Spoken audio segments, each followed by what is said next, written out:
जैसे आईपीएस है और आप इस जंतर मंतर पर आपको देखकर अरविंद केजरीवाल की जरूर याद आती है, लेकिन आज की डेट पे उनके ऊपर भी, उनके मंत्रियों के ऊपर भी भ्रष्टाचार, आपका नारा है भ्रष्टाचार को खत्म करना, उन्होंने भी यही नारा लेकर जंतर आज, लेकिन मुख्यमंत्री है, लेकिन उनके ऊपर आज भी आरोप लगते हैं। तो इसके बारे में आप क्या कहना चाहोगे? सर देखिए, मैं ये कहूंगी कि जब अरविंद केजरीवाल जी की पार्टी आप शुरू हुई थी तो मैं भी उसमें एक सदस्य के रूप में मैंने सदस्यता ली थी, लेकिन उस दौरान भी जब कुछ पदाधिकारियों पे आरोप लगे, पार्टी ने जांच नहीं करवाई, मैंने वहां छोड़ दिया था।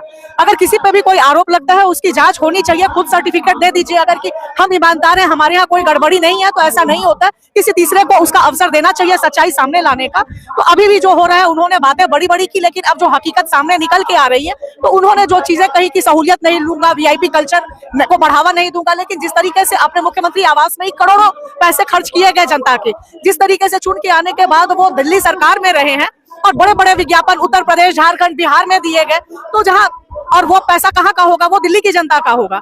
तो ये सारी चीजें भी एक तरह से भ्रष्टाचार की श्रेणी में ही आते हैं और अंकुश लगाने की जरूरत है। जनता के पैसे की भी अकाउंटेबिलिटी होनी चाहिए।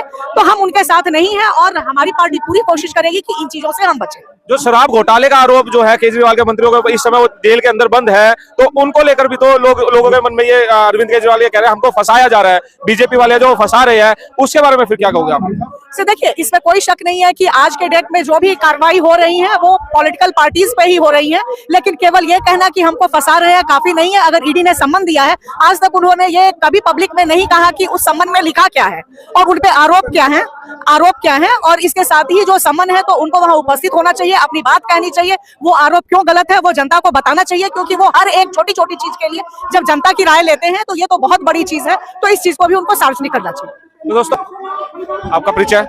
मैं नूतन ठाकुर हूँ, सोशल एक्टिविस्ट हूँ, आजाद अधिकार सेना की महासचिव। आपका क्या विजन है आने वाले समय?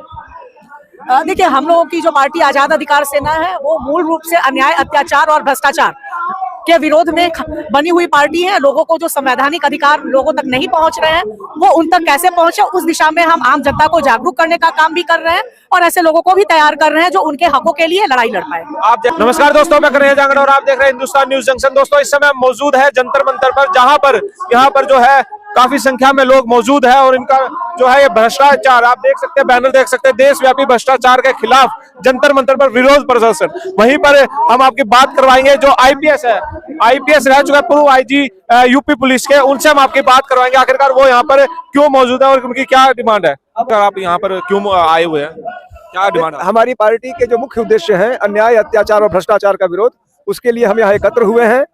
और दूसरी बात, 2025 के दिल्ली जो चुनाव है विधानसभा, उसमें हमारी पार्टी आजाद अधिकार सेना पूरी शिद्दत से यहाँ प्रतिभा करेगी। हम उसके लिए भी यहाँ एकत्र हुए हैं, उसके संबंध में चर्चा पर चर्चा करने।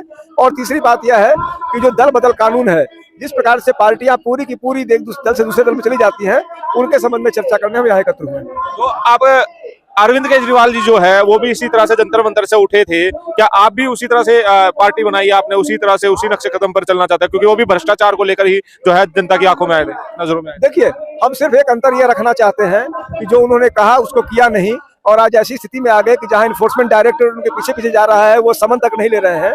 हम चाहते हैं कि हमारी पार्टी जो कह रही है, कल को लोग ये भी नहीं कहे कि जो है इसने बातें कुछ कही थी और मामला कुछ और निकला। हम उसी जो बात अभी कह रहे हैं वही हमारी बात में भी रहे, हम उसी के लिए प्रयास कर रहे हैं और आगे भी करेंगे। बीजेपी पार्टी इस समय जो है इलेक्शन भी आने वाला है 2024 में, तो क्या आप 2024 इलेक्शन को देखकर यहाँ आज जंतर मंतर पर इकट्ठे हुए हैं? 2024 के चुनाव में हमारी पार्टी भी प्रतिभाग करेगी। अभी हम नई पार्टी है, हमारे पास बहुत संख्या में साथी नहीं है, जो भी हमारे अच्छे साथी हैं वो उसमें भाग लेंगे। आप मोदी जी के बारे में क्या कहना चाहोगे? वो एक अच्छे नेता है, जननेता है, या किस तरह? हमारा यह मानना, हमारी पार्टी का यह मानना है कि श्री नरेंद्र मोदी ने जो बातें कही थी और जो उनका शासन रहा, उसमें कोई तालमेल नहीं है। बातें उन्होंने बहुत बड़ी बड़ी कही थी, हकीकत से हम सब वाकिफ हैं। यह अलग बात है कि चूंकि उनका पूरे तंत्र पे आज शिकंजा हो गया है, अतः कोई कुछ कहने की स्थिति में नहीं है, लेकिन तमाम लोग जो बुद्धिजीवी हैं, जागरूक हैं, वो जानते हैं कि इस समय हकीकत देश की क्या चल रही है। ईवीएम को लेकर जो है प्रदर्शन यहाँ पर जंतर मंतर भी हो रहा है, रामलीला ग्राउंड में भी हो रहा है, तो ईवीएम को लेकर आप क्या कहना चाहोगे? अगर आप इलेक्शन लड़ते हैं तो उसमें भी तो घोटाला हो सकता है। ईवीएम एक बड़ा घोटाला दिखता है, इसे लोगों ने साबित कर दिया है। हम ईवीएम के इस्तेमाल के पूर्णतः विरोध में हैं। आप देख रहे थे इस समय जंतर मंतर से, और इस समय इस वीडियो को ज्यादा से ज्यादा जितना हो सके अपने दोस्तों के साथ शेयर करें। फिर मिलेगा एक नई वीडियो के साथ।